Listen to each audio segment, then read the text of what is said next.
بخش دوم، آخرین دوست. جای کشتی در بندرگاه امن است، اما این آن چیزی نیست که کشتی ها برای آن ساخته شده باشند. جان ای شت. آندریا داناهیو 3:30 صبح.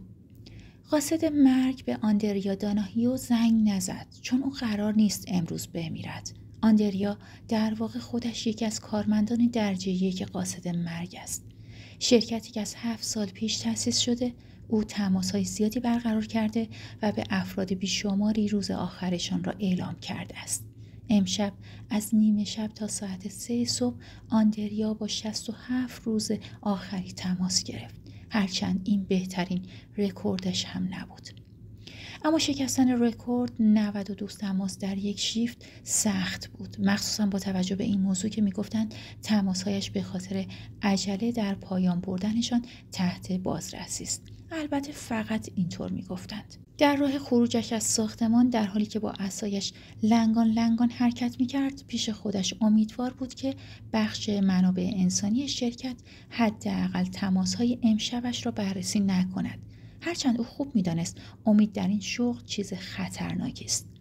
آندریا چندین بار اسامی را قاطی کرده بود و با اشتیاق تماس‌ها را قطع کرده بود و به سراغ تماس بعدی رفته بود. خیلی بد می شود اگر در این شرایط کارش را از دست بدهد. با این همه فیزیوتراپی که بعد از تصادفش لازم داشت و شهریه سرسام‌آور دخترش، حسابی هزینه روی دستش می‌ماند. حالا بماند که این تنها شغلی بود که او در آن خوب بود.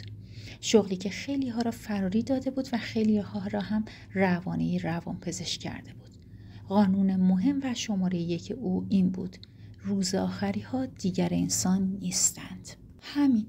اگر از همین تک قانون ساده و آسان پیروی می کردید، دیگر لازم نبود ساعتها وقتتان را پیش مشاوران روانشناسی شرکت تلف کنید. آندریا خوب می دانست که هیچ کاری نمی توان برای روز آخری ها انجام داد. او نمی توانست بالششان را درست کند یا برایشان شام آخری تدارک ببیند یا مهمتر از همه زنده نگهشان دارد. حتی زبانش را هم سر دعا کردن برایشان تلف نمی کرد. درگیر داستان زندگیشان نمی شد و برایشان اشکی نمی ریخت. فقط به آنها می گفت که دارن می میرند و به زندگیش ادامه می داد. هرچه زودتر تلفن را قطع می کرد، زودتر می توانست به روز آخری بعدی زنگ بزند. آندریا هر شب به خودش یادآوری می‌کرد که روز آخری ها چقدر خوشبختند که او را دارند. او فقط به آنها نمی‌گفت که دارند می‌میرند، بلکه به آنها فرصتی می‌داد تا واقعا زندگی کنند. اما او نمی‌توانست برای آنها زندگی کند. این یک کار وظیفه خودشان بود. او تا همینجا هم وظیفه‌اش را انجام داده بود، آن هم به خوبی. رفوس 3:31 صبح. به سمت خانه این پسر متیو رکاب میزنم. خدا کند که قاتل زنجیری چیزی نباشد، وگرنه خدا به دادم برسد. اما نه، پسر خوبی بود. مشخص بود که زیادی فکر میکند و تا حدی هم اجتماع گریز است. خب تصورش رو بکنید من را مجبور کرده که تا خانه بروم دنبالش، انگار که شاهزاده است که توی برج اسیر شد و نیاز به کمک دارد. به نظرم وقتی این معذب بودن بینمان تمام شود، او میتواند شریک خوبی برای کارهایم شود. اگر هم نه، فرصت برای جدا شدن همیشه هست. فقط بدیش این است که وقتی برای تلف کردن نداریم. اما چاره چیست؟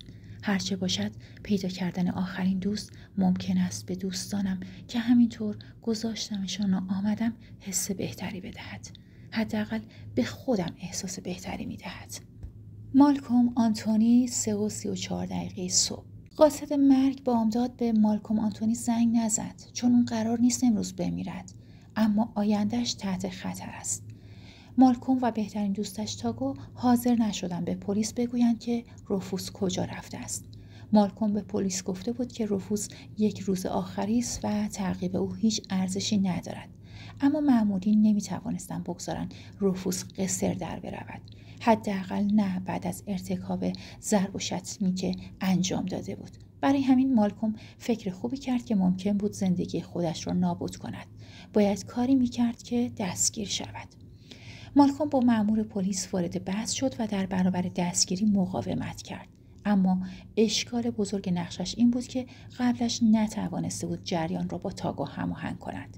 همین شد که تاگو هم با شدت بیشتری وارد درگیری شد و اوضاع را خراب کرد. هم مالکوم و هم تاگو در حال انتقال به اداره پلیس بودند.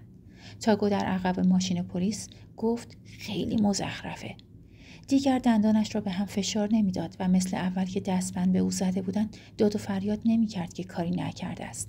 گرچه مالکوم و ایمی مجبورش کرده بودند ساکت شود. اونها عمرن بتونن رفوس رو پیدا کنن. اون با دوچرخه خفه شو.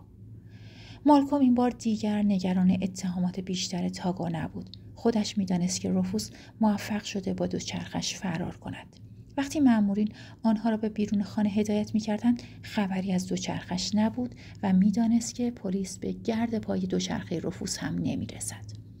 اما دلش نمی‌خواست این را لو بدهد و پلیس‌ها دنبال پسری سوار بر دوچرخه بگردند. اما خیلی دلشان می‌خواست پیدایش کنند. بهتر بود کمی هم برایش تلاش می‌کردند. مالکوم نمی‌توانست روز دیگری به دوستش هدیه دهد، اما حداقل می‌توانست زمان بیشتری برای زندگیش بخرد. البته همه اینها با این فرض بود که رفوس هنوز زنده باشد. مالکوم حاضر بود به خاطر این موضوع به جای رفوس دستگیر شود. او خوب می‌دانست که خودش هم زیاد بیگناه نیست. یک جورهای احساس مسئولیت بود.